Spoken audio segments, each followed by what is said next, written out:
ملګرو کچره تاسو غواړئ چې زمونږ هر حاجت ته الله تعالی پوره کړي، زمونږ هر پریشانی دی الله تعالی ختم کړي، زمونږ زړه ته دی الله رب العزت یو سکون او راحت را نصیب کړي، او زمونږ په مال دولت او اهل او عیال کې دی الله تعالی برکت پیدا کړي. نو صرف اور صرف دا یو درود شریف ته کنه آسان درود شریف ته دا تاسو په اورس کې زر پیری وای. نو کم انسان چې په اورس کې زر پیری دا درود شریف وای نو دته به دا سلور فائدې ملاويږي. صحیح شو؟ نو درود شریف دا څه دی؟ وصلی الله علی النبی الامی، وصلی الله علی النبی الامی. بس دا درود شریف ته آسان درود شریف ته ان شاء الله تاسو ټول له بدا درځي. نو کم انسان چې په اورس کې زر پیری دا درود شریف وای کنه په ټول اورس کې په 40 غنټو کې دنه چې کم انسان دا درود شریف زر پیری وای کنه دا سلور فائدې بوته ملاويږي.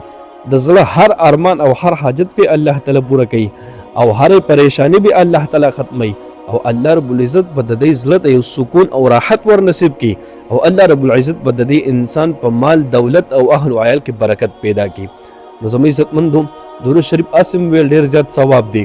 او چې کوم انسان دا چې کوم درود شریف ما د توبې کنه دا درود شریف په اورس کې زر پیری وای دا سلور فائدې به درته ملاويږي به ان شاء الله. صحیح شو؟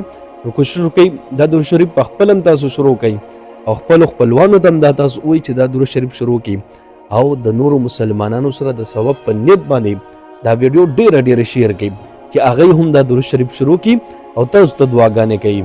الله رب العزت مخشاله باد ساتم، دعاګانې کوي، دعاګانې وکاو. الله پامان.